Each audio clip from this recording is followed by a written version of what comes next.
Good morning. We spent Sunday, October 30th in Orlando at the Kennedy Space Center. This is an absolutely amazing place. You walk into the place and you have all these rockets standing there in a place they call the Rocket Garden.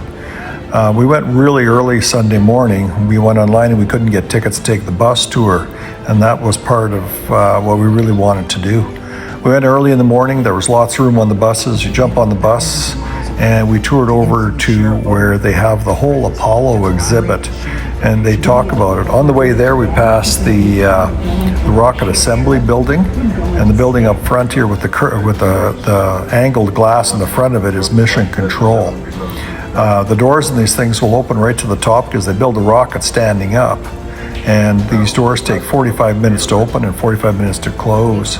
They have the crawler platform there where they build a rocket on top of it, and they actually walk it on these crawler platforms at I think it's about a half a mile an hour, and they'll take it all the way out to the launch pad. We choose to go to the moon.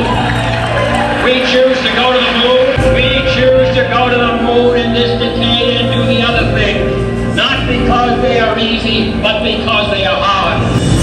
We hadn't been more than 16 minutes into space, and now we were going to the moon.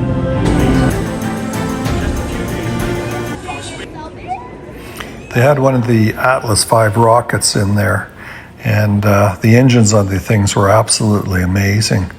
The whole Apollo building was very well done, very well set up, and it really gave you a sense of what they went through in the 60s when they were developing the whole space program.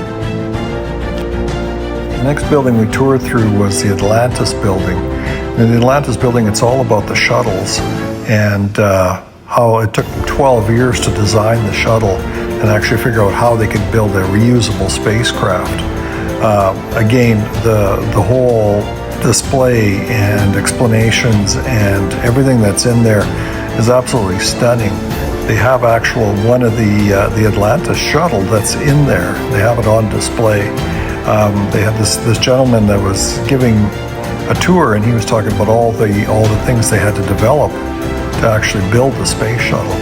It's very impressive.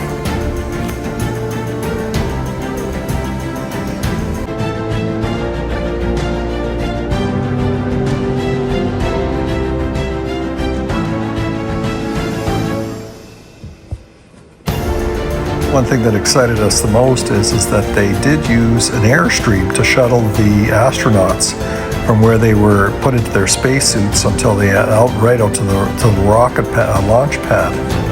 One of the things that was so much fun was they had a place where you crawl into and buckle yourself in, and it was like what it actually felt when you were being launched in the shuttle. Strap you in a seat, they tilt you up until you're sitting on the vertical, and then the whole place shakes and rattles just like it would during a launch.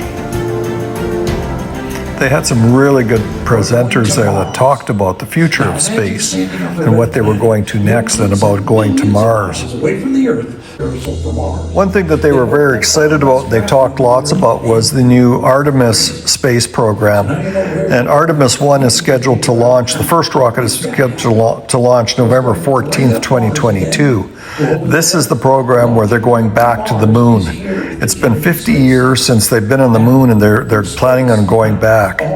Artemis was actually the twin sister of Apollo, and I think that it's fitting that they chose Artemis for their spacecraft after 50 years to go back to the same place that the Apollo missions went to. To understand our world and to explore the nature and meaning. After we had spent the better part of the day, we were back at the Rocket Garden again. There was two buildings that we just didn't have the energy left to go in and tour. We thought we'd leave them until the next time. The drive home back to Naples.